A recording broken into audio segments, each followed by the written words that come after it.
Hey guys, welcome to Boxing Squared for boxing news and views from around the internet. Just who should Joseph Parker, the former WBO champion, fight next?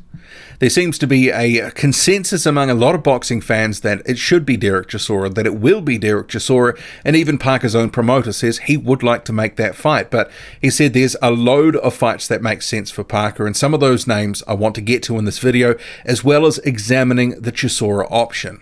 So with that in mind, buckle in. Let's go. So starting with the obvious, Derek Chisora. So this would be the second fight of his 3-fight deal with Matchroom. He beat Alex Leapai in 10 rounds to get that first fight out of the way. Went longer than many expected, and state media in New Zealand, Television New Zealand, described it as Parker looking rusty after 6 months out of the ring and also down on power. And I kind of thought, I don't think that actually sort of summed up the fight at all. I think Parker really unloaded the tank, unloaded the kitchen sink on Leapai in those early rounds, but I think it just confirmed for us that Parker's not a one-punch knockout guy. And I think we already knew that to some extent, but this was another example of it, whereas Leapai had been knocked out before. But I thought overall, once Parker settled back into a rhythm, into his routine, relied on his boxing, he looked pretty slick and pretty sharp. So I don't know if it was, too fair to characterize it as rusty and down on power, but I guess that's by the by. But the next guy, the next cab off the rank for Parker, there is a lot of support coming in behind fans, and even Eddie Hearn, his promoter, has sort of said he'd like to make that fight. He'd like to, as he says, push on from here. Parker v Chisora on the AJ undercard in November makes perfect sense. But he says that also depends on Chisora, who fights later this month against Artis Bilka, getting through that fight. But even if he does win that fight, it's not a lock, I don't believe, that he will face Parker next, because it depends on the performance as well. Derek Chisora is in the sort of stage in his career where he really is fighting for the next fight. It's, the sort of the rebuild jobs, they're sort of done now because he's that deep into his career. He's almost 40 fights in. If he has a bit of an off night, it could be one of those situations where we don't really want to see him at a certain level, at least until he proves at a lower level that he deserves to be at the higher level, if you get what I mean. So if Derek Chisora looks decidedly average against a guy like Spilka, who can box and move and could make it awkward for Chisora, even if Chisora won, say on points for example, it may not sort of be a fight that we sort of think of in the same way, a Parker and Chisora fight. We might go, actually Chisora didn't look that good. We have to remember, Ajit Kabayel made Chisora look bang average back in 2017 when they fought, gave him some movement, and that gave Chisora some issues. So if he doesn't perform, we may go, actually Chisora is not the guy we want to see. And if that's the case, well, what are the other options? But if they do make that fight, Chisora wins and Chisora looks good, I'd be happy enough with that fight, but it sort of depends on what he does in the Spilka fight. But the other options, well, Alexander Povetkin. This is a sort of a fight, him and Parker, that's been mentioned. It's sort of been mentioned more in the last sort of 12 to 18 months. I actually quite like that fight. Povetkin says he's looking for big, meaningful fights. Two guys who are top 10 talent squaring off against each other. I mean, what's not to like about that one? And both are sort of boxer punches, so I actually think it could be quite a good matchup. The younger guy in Parker, maybe he would have more success if the fight was wearing into the second half of it. I think we saw against Anthony Joshua, Alexander Povetkin started off very slick, very sharp, but did fade to some extent and ultimately got caught. But Parker doesn't necessarily have that same power. Would he be able to hurt Povetkin in the same way? Or would this be a bit of a chess match back and forth right through, 12 rounds? I think it's a really interesting fight. Even at 39, Alexander Povetkin is no joke. Oleksandr Usyk, that's another name that Eddie Hearn mentioned. This is a case where Parker publicly himself has sort of said a number of times now that he wants this fight. But his former promoter, Duco, had sort of dismissed it, sort of saying at the time, this is last year in November after Usyk beat Bellew, said, nah, not enough money in it, you couldn't do it in the UK, 2 foreign fighters, wouldn't make sense, wouldn't really be the payday there. And they were always looking at the dollars and cents. But now that Parker is on a Matchroom deal with DAZN, that sort of thing is locked in, the money is going to be there for Joseph Parker. It's sort of already, confirmed ahead of time. So that aspect, if it's taken off the table and it's more just a straight matchup now, well, it could actually work, and that would be something I'd like to see. Two guys who really do box well, but I think for a lot of fans, Oleksandr Usyk, if Joseph Parker's not expected to knock him out, probably would favour Usyk to actually outpoint Parker over 12 rounds. Usyk obviously has put a boxing lesson on a number of top heavyweights over the years from his amateur days. So Usyk and Parker, that's another fight I would like to see. Another name Hearn mentioned, Michael Hunter. This is quite interesting because Hunter, he put his hand up after Eric Molina pulled out. He sort of indicated on social media he'd be happy to fight Joseph Parker. In a way, sort of with the way that Hunter fights and Parker does, using movement, using athleticism, using angles, I think that would be an entertaining fight. Michael Hunter has proven to be a very entertaining fighter, and I think he is on the upswing at the moment, and with Parker also coming back after a couple of losses, could be a very competitive fight. It's sort of, I think Michael Hunter would fancy his chances in that one. Similarly with Oleksandr Usyk, they would probably be thinking, I might be able to outbox this guy. Another name, Murat Gassiev. That's been mentioned.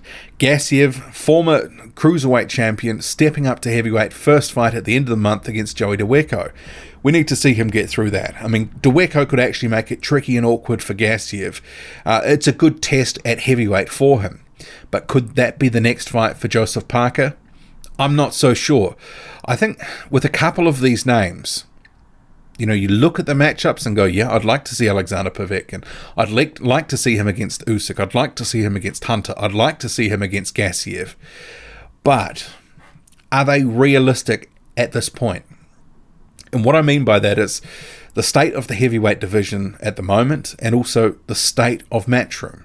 They're stable either through the UK side or the Matchroom USA, which is the DAZN side of things. They've got a number of top heavyweights, but if you look at the situation at the moment, say for example, later in the month, if Dillian Whyte, if he came unstuck against Oscar Rivas, well, that would sort of end his chance for a title immediately.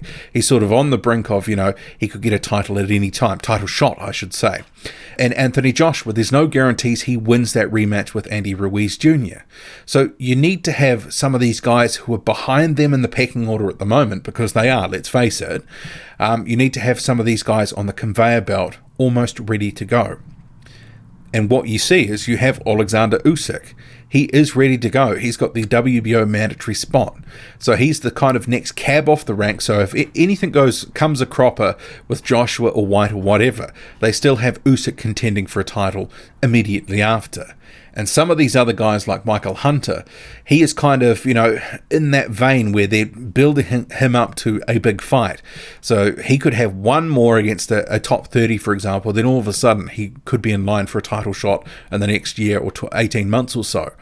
So I don't know if fights like Usyk and Hunter, even Murat Gassiev, I'm not sure that they're really viable at this point, in the next few months for Joseph Parker. I mean, Alexander Povetkin sort of just having a title shot. Maybe he's just, realised that it's just fighting for a bit of money now, a bit of prestige, trying to get another good name on his record. I could see that working. But Derek Chisora, previously I'd sort of thought when he was being promoted by Duco, would that be something they'd go through with? Because at that point in his career, Joseph Parker was obviously a pay-per-view draw in New Zealand. That was a big part of it.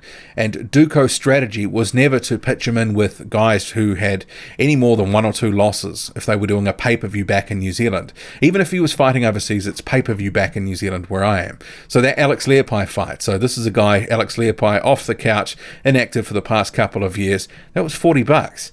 And that was a card headlined by Demetrius Andrade, and that it wasn't sort of framed that way. It was almost the way the advertising was, the way it was sort of the listing was. It was like Joseph Parker was the main fight against Alex Leapai. So whatever's going forward, it'll still be on pay-per-view, but it's not so important now in a sense, because Joseph Parker is not going to be fighting in New Zealand. Duco do not have as much control because they're not his promoters anymore. Sure, David Higgins is his manager, but he's fighting in either the UK or the US under the Matchroom banner, and presumably, potentially more likely the US.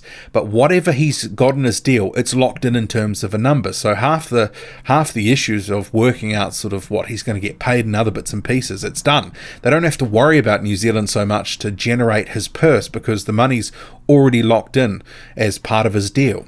And so having a fight now between Chisora and Joseph Parker, it's much more viable for me because the New Zealand element doesn't matter. The money is not really, and the profile and how they're trying to market him in the sort of boxing landscape at the moment is in the international front. It's not about New Zealand anymore, so that money is just kind of gravy and cream on top. So I could see the Chisora fight working for a number of reasons, but also because Chisora is an early man. He's a top 20, top 25 guy. He's there or thereabouts in the division and has been for a number of years. And if Joseph Parker fights him, he could give him some good work, but most likely he's probably going to win that one, like most of the other top guys who've ever fought Derek Chisora. Most of Derek Chisora's losses have come against guys who were, really at the top end of the division, guys within the top 20. You go look at his record, it's a who's who in the heavyweight division over the years. So, it's not a guy, it's not just a sort of tick-over fight, and it's not a joke fight or anything like that. It is a tough test, and one of those tests that gets him potentially to the next fight, which could be a potential title shot, but more likely a bigger fight against a name, maybe a Dillian Whyte rematch or something like that. Although, having said that, if Whyte lost against Oscar Rivas at the end of this month, it's more likely that a Dillian Whyte rematch with Joseph Parker could happen sooner rather than later. I think we are going to see that rematch at some point. It took about 2 years from the point of the Chisora and Whyte one before that rematch happened. So it's been a year so far. So if Whyte loses, maybe we could see it in another 6 months, maybe a year. But I think for Joseph Parker, he's just got to go his own route now. He can't be looking at all these rematches. He's talking up the rematch with Andy Ruiz Jr. at some point. He's not really in a position to call for it right now. He does need a couple of decent wins. Having Alexander Flores and Alex Leapai on your record after losing to Dillian Whyte and Anthony Joshua is just not enough. There are some other names within the Matchroom stable, but as I talked about, the sort of whole sort of conveyor belt, a guy like Filip Hrgović, it's probably not realistic. Hrgović has been groomed another 18 months to 2 years. He'll be contesting for a title. They're going to be building him a certain way until he gets that title shot. There is also Sergey Kuzmin, who's co-promoted with Matchroom, and also Zhili Zhang. Hard to know what's happening with those guys. I think that's on a par, I believe, with the Chisora fight in terms of about that level, about top 30. It's hard to know how good Kuzmin is. He sort of went a bit life and death with Joey DeWeco. It wasn't a great performance. Zhili Zhang, well, he hasn't really fought anyone with a pulse. The former Olympic silver medalist from 2008. That could be something that you could wheel Parker in with, but is he going to want to sign off on that? And presumably you'll want to have that in China anyway. That would seem to make some sense, but it's hard to say. But I think Derek Chisora, it's an option. I don't think it's a lock. It clearly can be made, but it depends on how he looks in his next fight. But also, what are the other options and, how things are shaking down? Because if Dillian Whyte lost, for example, and Derek Chisora looked average, it is going to sort of shake up things within the Matchroom stable, and as a result, things could play out very differently if both win and both win well. It really, one fight can shape not just your career, but the career of others. Anyway, what do you make of it all? Who do you want to see Joseph Parker fight? If it's not Derek Chisora, which it seems it could be, who do you think is most likely? Drop a comment, loud and often. Hit like, hit subscribe. Follow me on Twitter, boxing_squared. I'm out.